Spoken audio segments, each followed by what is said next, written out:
हाय सभी को राम राम राधे राधे। आप सभी को आपके अपनी यूट्यूब चैनल जानकी क्लासेस पर सभी का दिल से बहुत बहुत स्वागत है। तो चलिए बिना देर के हुए ही आपके सेशन की शुरुआत करते हैं। आज आपका एनसीईआरटी सिक्स्थ स्टैंडर्ड जो सीरीज़ चल रही थी वो आज ख़त्म होगी। कल से 7th शुरू किया जाएगा, लेकिन उससे पहले आज का सेशन की शुरुआत करते हैं। मोस्ट इम्पॉर्टेंट होने वाला है, तो वीडियो एंड तक देखेगा। वीडियो पसंद आए तो लाइक शेयर एंड सब्सक्राइब करिएगा। चलिए बिना देर के आपके सेशन की शुरुआत करते हैं। मोस्ट इम्पॉर्टेंट होने वाला है, तो लास्ट तक बने रहिएगा। चलिए आइए, आपका फर्स्ट क्वेश्चन आपकी स्क्रीन पर है। लगभग 1500 वर्ष पूर्व बने मेहरौली के लौह स्तंभ में आज तक जंग नहीं लगे हैं। यह अद्भुत लौह स्तंभ निम्नलिखित में से कहाँ स्थित है? आपका फर्स्ट ऑप्शन है मध्य प्रदेश, सेकेंड ऑप्शन है बिहार, थर्ड है दिल्ली, फोर्थ है मेहरौली आंध्र प्रदेश है। राइट आंसर होगा आपका दिल्ली।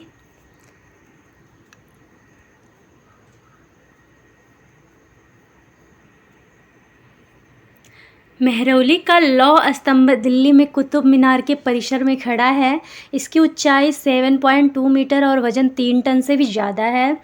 इसमें खुदे अभिलेख से इसके बनने का समय की जानकारी मिलती है। इसमें चंद्र नामक एक शासक का जिक्र है जो संभवतः गुप्त वंश के थे। मोस्ट इम्पॉर्टेंट है, इतना समझ लीजिएगा, जान लीजिएगा। एक भी क्वेश्चन फालतू नहीं कराती हूँ, जितना भी कराती हूँ आप लोग के लिए सारा PYQ रहता है और मोस्ट इम्पॉर्टेंट रहता है।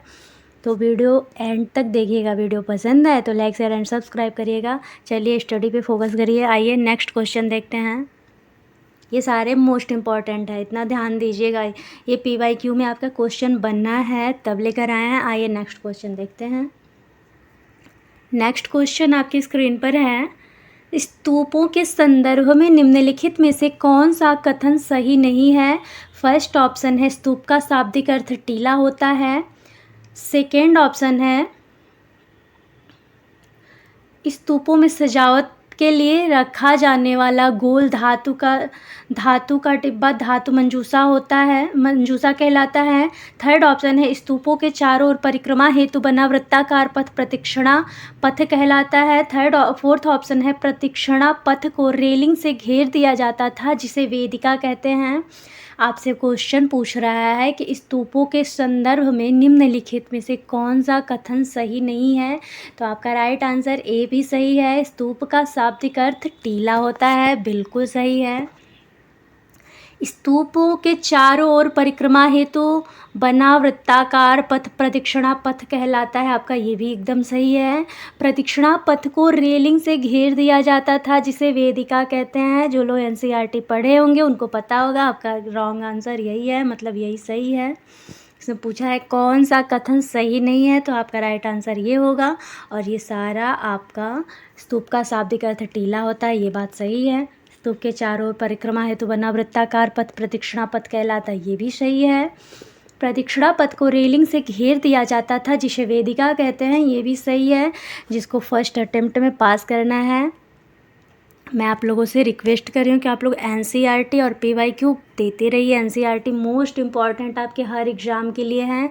आपका NCERT से ही जितने क्वेश्चन बनते हैं, जितने क्वेश्चन अभी आ रहे हैं, आने वाले हैं, सब NCERT से ही बेस्ड है। तो आप लोग कोशिश करिए कि जितना हो सके PYQ और NCERT से करिए। आपके पास सिर्फ पूरे के पूरे 2 महीने हैं, तो हाँ स्टडी पे फोकस करिए। चलिए देखते हैं। पहले स्तूप का शाब्दिक अर्थ टीला होता है। स्तूप आकार में कभी गोल या लंबे तो कभी बड़े या छोटे होते हैं। सभी स्तूपों में बुद्ध या उनके अनुयायियों के शरीर के अवशेष अथवा उनके द्वारा प्रयुक्त कोई चीज़ एक डिब्बे में रखे जाते थे। इसे धातु मंजूसा कहते थे। आप ये पढ़िए। स्तूप का शाब्दिक अर्थ टीला होता है। स्तूप आकार में कभी गोल या लंब तो कभी बड़े या छोटे होते हैं। सभी स्तूप में बुद्धों या उनके प्रयुक्त कोई चीज़ एक डिब्बे में रखे जाते थे। इसे धातु मंजूसा कहते थे। स्तूप प्रायः इन्हें धातु मंजूसा के ऊपर रखा मिट्टी का एक टीला होता है। बाद में टीलों को ईंटों से ढक दिया गया, अतः कथन भी गलत है। अन्य कथन सही हैं। वेदिका में प्रवेश द्वार बने होते थे। रेलिंग तथा तोरण प्रायः मूर्तिकला का सुंदर कलाकृतियों से सजे होते थे। आपका एक एक टॉपिक बहुत महत्वपूर्ण होने वाला है। ये सारे आपके PYQ क्वेश्चन में बने हैं, असर्शन रीजन के क्वेश्चन में आए हैं, इसलिए आपके लिए ये प्रोवाइड करा रही हूँ, तो इसे ध्यान से देखिए। आइए, वेदिका में प्रवेश द्वार बने होते थे। रेलिंग तथा तोरण प्रायः मूर्तिकला के सुंदर कलाकृतियों से सजे होते थे। उदाहरण, अमरावती से लगभग 2000 वर्ष पूर्व के प्राप्त स्तूप को सजाने के लिए शिलाओं पर चित्र उकेरे गए। स्तूप निर्माण में राजा के अलावा व्यापारी, कृषक, श्रमिक भी योगदान देते थे। जैसे हाथी दांत का काम करने वाले श्रमिकों के संघ ने सांची के एक अलंकृत प्रवेश द्वारा तोरण को बनवाने का खर्च दिया था।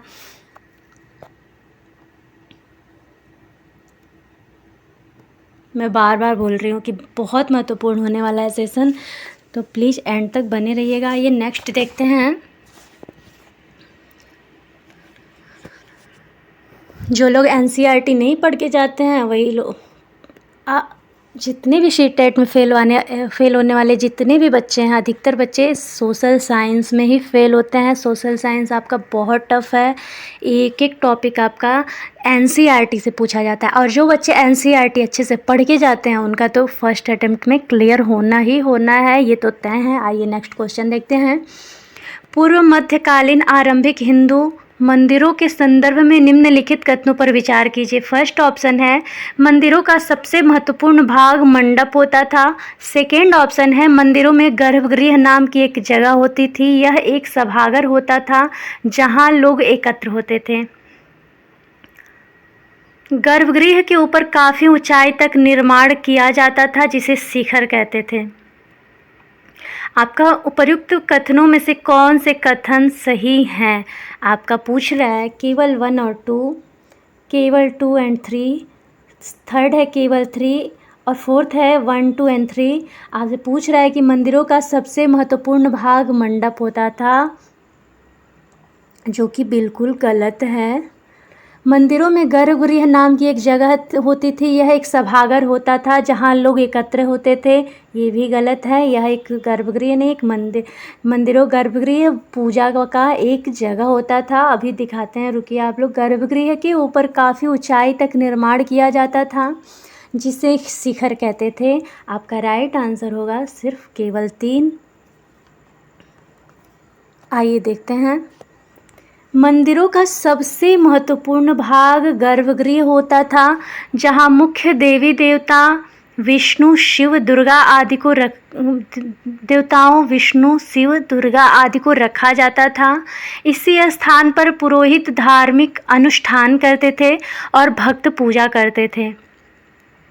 गर्भगृह को पवित्र स्थान दिखाने के लिए अक्सर उसके ऊपर शिखर बनाए जाते थे। उस पर शिखर बनाए जाते थे। उदाहरण, भीतरगांव के मंदिर।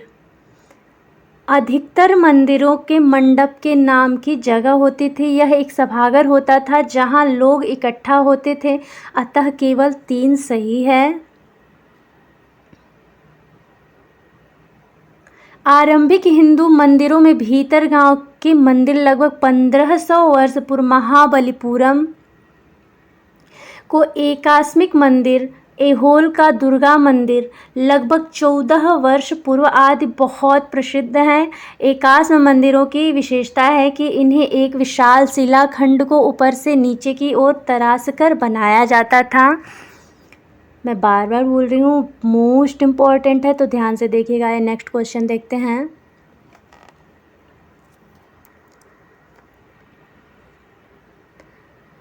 पुराणों के संदर्भ में निम्नलिखित में से कौन सा कथन सही नहीं है? फर्स्ट ऑप्शन है ए, पुराणों का पाठ पुजारी मंदिरों में किया करते थे।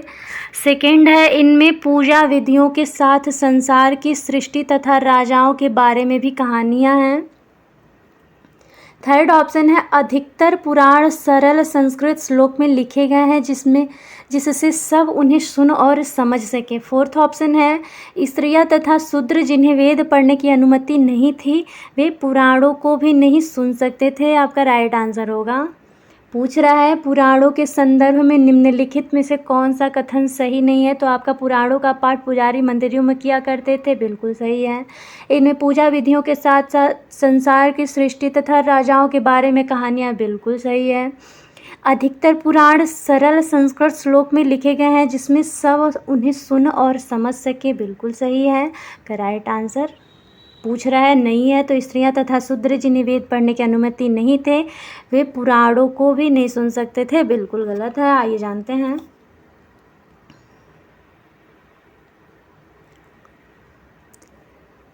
व्याख्या कथन है ए बी व सी सही है परंतु डी गलत है, क्योंकि स्त्रियों तथा शूद्र जिन्हें वेद पढ़ने की अनुमति नहीं थी वे भी पुराणों को सुन सकते थे।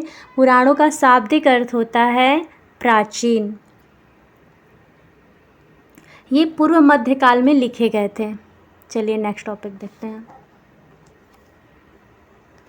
नेक्स्ट क्वेश्चन आपकी स्क्रीन पर है। निम्नलिखित में से कौन पुराणों के संकलन से संबंधित नहीं है? फर्स्ट ऑप्शन है व्यास, सेकेंड ऑप्शन उग्रश्रवा, थर्ड है लोमहर्ष और फोर्थ है मंखक। का राइट आंसर होगा मंखक। मंखक कश्मीर के एक संस्कृत महाकवि थे। पुराणों की कुल संख्या 18 है परंतु मत्स्य पुराण में लिखा है कि पहले पुराण एक ही था, उसी से अन्य सभी पुराण निकले। ब्राह्मण पुराण के अनुसार वेद व्यास ने पुराण संहिता का संकलन किया। विष्णु पुराण से पता चलता है कि व्यास ने अपनी पुराण संहिता सिंह लोमहर्षण को दी। उग्रश्रवा लोमहर्षण के पुत्र थे, ये भी पुराणों के संकलन से जुड़े थे। मंखक कश्मीर के एक संस्कृत महाकवि थे। श्री कंठ चरित्र महाकाव्य तथा मंख कोश इनकी रचनाएं हैं। पुराणों के संकलनकर्ताओं में से एक व्यास द्वारा ही महाभारत का संकलन किया गया। महाभारत का लेखन कार्य 1500 वर्ष पूर्व किया गया था। चलिए नेक्स्ट टॉपिक देखते हैं।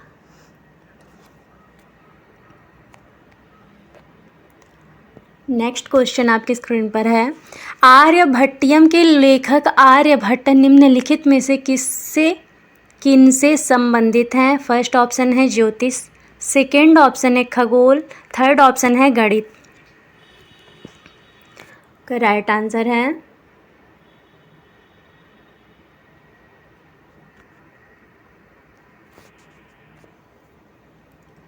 केवल one and three, third option 2 and 3, fourth option 1 2 and 3। आपका राइट आंसर होगा 1 2 एंड 3।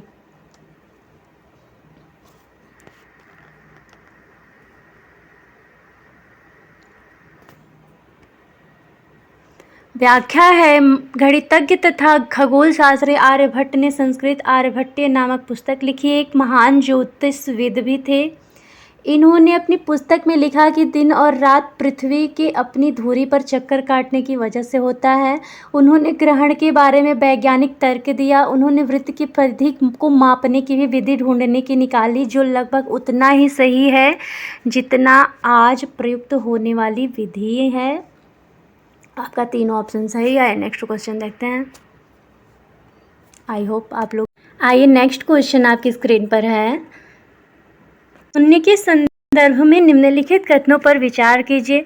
फर्स्ट ऑप्शन है भारत के गणितज्ञों ने सुनने के लिए एक नए चिन्ह का आविष्कार किया। सेकेंड ऑप्शन है गिनती का यह पद्धति पहले यूरोपियों द्वारा अपनाई गई और उसके बाद पूरे अरब में फैल गई। थर्ड ऑप्शन है रोम के निवासी शून्य का प्रयोग किए बगैर गिनती करते थे। फर्स्ट ऑप्शन है केवल 1।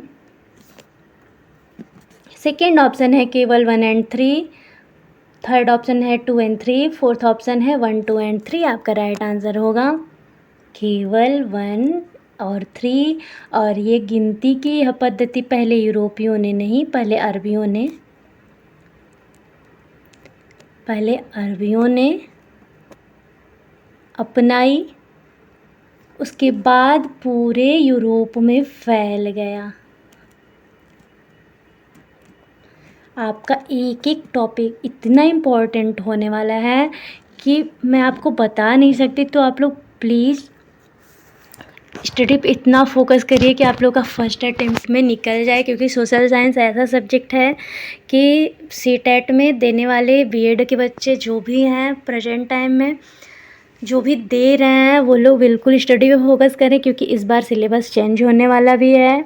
आपका असर्शन और रीजन का क्वेश्चन बहुत ज़्यादा हार्ड आने वाला है। तो एक एक टॉपिक पे ध्यान दीजिएगा कि आप लोग का कोशिश करिए कि फ़र्स्ट अटेम्प्ट पे निकल जाओ। लोग जो जिन लोग का नहीं निकल रहा है वो लोग भी कोशिश करें एनसीईआरटी पढ़ने का। एनसीईआरटी के बाहर आप लोग का कहीं नहीं बनता है। अगर आप लोग का एनसीईआरटी तैयार है तो आप लोग कहीं भी अच्छे से अपना एग्ज़ाम दे सकते हैं अपना।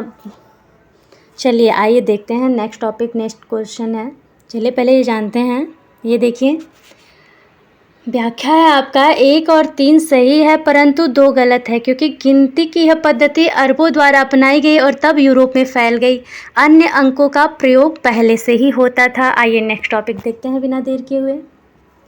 आपका नेक्स्ट टॉपिक है, कागज़ का आविष्कार निम्नलिखित में से कहाँ हुआ था। फर्स्ट ऑप्शन है भारत, सेकेंड ऑप्शन है चीन, थर्ड ऑप्शन है अरब, फोर्थ ऑप्शन है यूरोप। आपका राइट आंसर होगा चीन।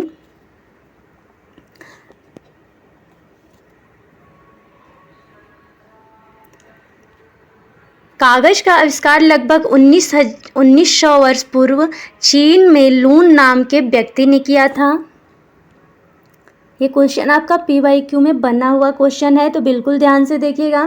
लगभग 14 वर्ष पूर्व यह तकनीक कोरिया तक पहुंची। इसके बाद तुरंत बाद ही जापान तक फैल गई। लगभग 1800 वर्ष पूर्व यह बगदाद में पहुंची। फिर बगदाद से यह यूरोप में, अफ्रीका और एशिया के अन्य भागों में फैल गई। इस उपमहाद्वीप में कागज़ की जानकारी बगदाद से ही आई है। तो चलिए आज का सेशन आप लोग का समाप्त होता है। आप लोग का 6th स्टैंडर्ड सीरीज जो था वो ख़त्म होता है। कल से 7th का शुरू किया जाएगा। आई होप कि आप लोग को सेशन बढ़िया लगा। अगर बढ़िया लगा हो तो please like share and subscribe करिएगा। चलिए मिलता है नेक्स्ट वीडियो में। तब तक के लिए सभी को मेरा राम राम, राधे राधे। स्टडी पे कंटिन्यू फोकस करिए। चलिए मिलते हैं सभी को। राम राम, राधे राधे।